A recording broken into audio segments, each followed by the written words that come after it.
In today's biased news, Israel blocks Egypt from sending humanitarian aid to Gaza. The US begins to falter ever so slightly in their support of genocide. And the Polish right wing finally faced some opposition.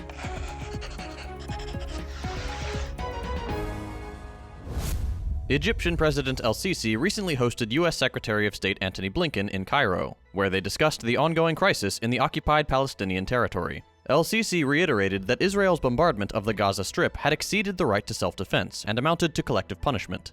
Egypt's priority is to end the violence and provide humanitarian aid to the Palestinians in Gaza. Egypt has opened one of their airports to receive international assistance for Gaza, with planes already arriving from various countries. The aid materials have been loaded into over 100 trucks in northern Sinai, ready to enter Gaza through the Rafah crossing. An agreement was reached for dual-national Palestinians trapped in Gaza to exit into Egyptian territory in exchange for the safe passage of humanitarian aid. However, Israel has rejected the safe passage for aid trucks, resulting in an impasse. Egypt, in return, refused entry to its territory for dual-nationality citizens from Gaza, making it contingent on Israel allowing the aid convoy to pass.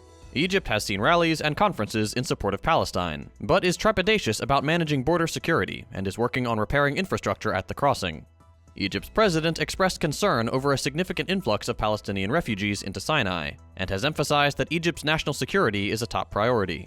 On the other hand, the government has proposed a regional summit on, quote, the development and future of the Palestinian cause, while reiterating its rejection of any displacement or liquidation of the Palestinian cause at the expense of neighboring countries. US President Joe Biden expressed that Israel's occupation of Gaza would be a significant mistake, but supported an internal operation against Hamas. He emphasized that Hamas doesn't represent all Palestinians, and occupying Gaza would be an error. Biden's remarks came in the context of reports about Israel preparing for ground operations, and displacing over 1 million Palestinians to the south. The US is Israel's biggest ally, but early signs of a call for the limitation of hostilities seems to be on the horizon, as Israel's genocide on Gaza is making even the staunchest supporters of the apartheid state squirm. The US Secretary of State himself is making a last-ditch effort to mitigate the impact of a potential full-scale Israeli land assault on Gaza, fearing a rise in the Palestinian death toll and potential intervention by Iran or its proxies. Blinken is engaging in shuttle diplomacy, with a second round of talks with Israeli PM Netanyahu, purportedly aiming to establish safe spaces for Palestinian civilians in Gaza. How exactly that will work with Israel's indiscriminate bombing and use of white phosphorus is not entirely clear.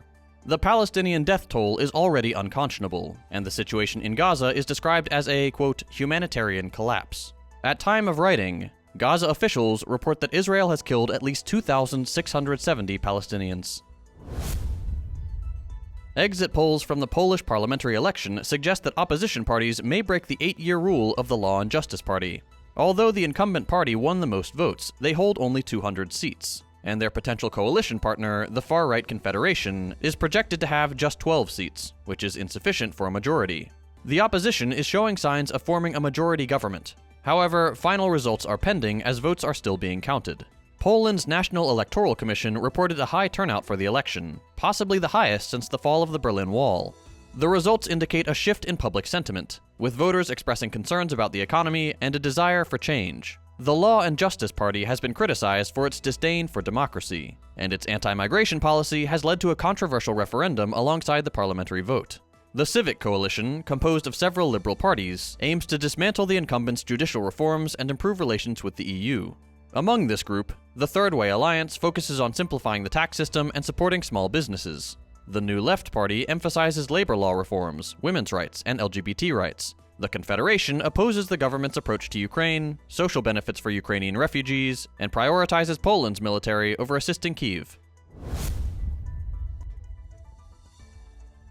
In today's lightning round, Saudi Arabia has paused negotiations for the normalization of relations with Israel due to the current crisis. The country has never recognized Israel, and put out a statement of, quote, condemnation of the continued targeting of defenseless civilians.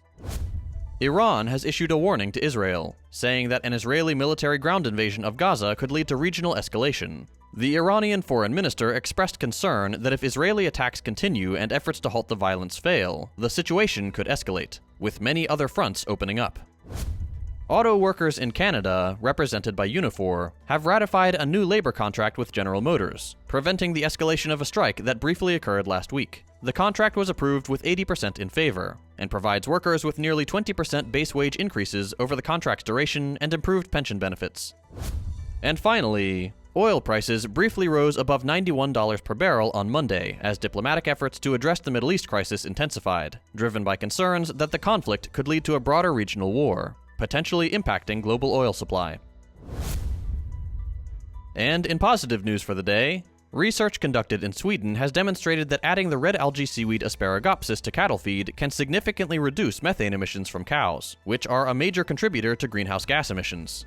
The study found that this additive could reduce methane production by as much as 90%. Swedish firm Volta Greentech is developing the technology, and the report calls on the Swedish government to support further research and explore potential assistance for farmers in adopting this approach to reduce methane emissions from agriculture. While climate change is a structural problem that requires actual systemic change, breakthroughs like this one do help to curb the worst effects of climate fallout in the meantime.